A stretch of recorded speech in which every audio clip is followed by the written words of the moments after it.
Hi Smileys, welcome back to Smile YouTube channel. வீடியோக்குள்ள போறதுக்கு முன்னாடி subscribe பண்ணி பக்கத்துல இருக்க bell ஐகானை click பண்ணிக்கோங்க. ஓகே, இந்த வீடியோவில் நீங்கள் என்ன பார்க்க போறீங்கன்னா முறுக்கு ரெசிபி தான். ஆல்ரெடி வீடியோவில் நான் சொல்லியிருப்பேன் கிறிஸ்மஸுக்கு என்னென்ன ஸ்வீட் செய்கிறங்கிறத நான் உங்களுக்கு காணிக்கிறேன்னு சொல்லியிருப்பேன். அதே மாதிரி இன்னைக்கு முறுக்கு ரெசிபி தான். ஸ்கிப் பண்ணாமல் கடைசி வரைக்கும் பாருங்கள். ஓகே, 6 கப் அரிசி மாவு எடுத்து வச்சிருக்கேன். இங்கிட்டு 1 கப் உளுந்து எடுத்து வச்சிருக்கேன் மிக்சியில் அரைக்கிறதுக்கு. இதில் 1/2 கப்பு போல் பொட்டுக்கடலை எடுத்து வச்சிருக்கேன். இப்போ உளுந்தையும் பொட்டுக்கடலையும் மிக்சி ஜாரில் அரைச்சிட்டு நம்ம மாவில் சேர்த்துக்கலாம். மிக்சி ஜாரில் இப்போ அரைச்சி எடுத்துட்டேன். இப்போ சலிச்சு எடுத்துக்கலாம்.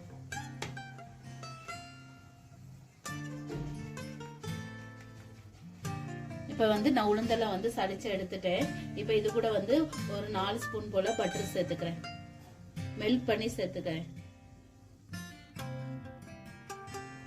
இப்போ நம்ம இதை கையால் இப்படி விட்டுட்டு நம்ம கையால் மிக்ஸ் பண்ணி எடுத்துக்கலாம்.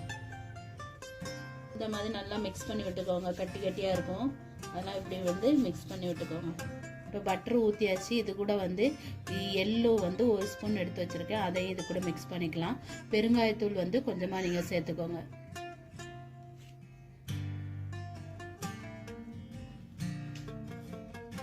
இது கூட பெருங்காயத்தூளும் சேர்த்துக்கலாம். இந்த ஒரு 3/4 ஸ்பூன் போல் சேர்த்துக்கிறேன். இப்போ நான் எல்லாத்தையும் மிக்ஸ் பண்ணி எடுத்துட்டேன். இது கூட நான் கொதிக்க வச்ச தண்ணி சேர்த்துக்கிறேன். இதில் தண்ணிக்குள்ளே கொதிக்க வச்ச தண்ணியில் கொஞ்சம் உப்பு போட்டு வச்சுருக்கேன். அதை இதில் சேர்த்து மிக்ஸ் பண்ணிக்கலாம். கொஞ்சம் கொஞ்சமாக தண்ணி போட்டு நல்லா மிக்ஸ் பண்ணி எடுத்துக்கோங்க.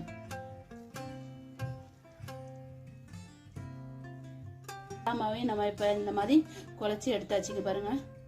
இந்த மாதிரி அமுங்கினீங்கன்னா இந்த மாதிரி கொஞ்சம் நல்லா அமுங்கப்படும். ரொம்ப தண்ணியாக இருக்கக்கூடாது, கொஞ்சம் கெட்டியாக தான் இருக்கணும். பாருங்க.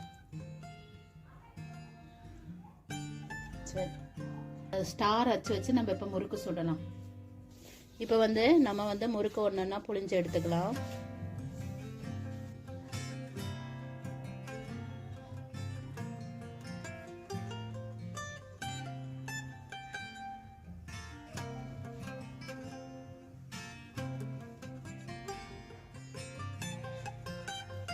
இந்த லாஸ்ட் எண்டிங் ஜாயின் பண்ணி விட்டுக்கோங்க. அப்பதான் முறுக்கு கலண்டு வராது. இப்போ இந்த முறுக்கை ஒன்னொன்னா எண்ணெயில் போட்டு பொரிச்சு எடுத்துக்கலாம்.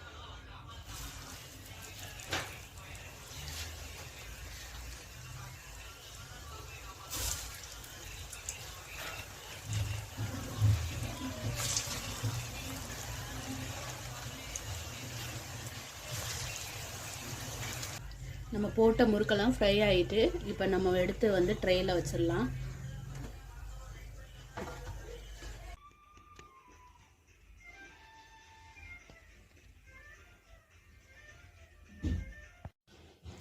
ஓகே, இந்த வீடியோ உங்களுக்கு பிடிச்சிருக்குன்னு நினைக்கிறேன். பிடிச்சிருந்தா லைக் பண்ணுங்கள், ஷேர் பண்ணுங்கள், கமெண்ட் பண்ணுங்கள்.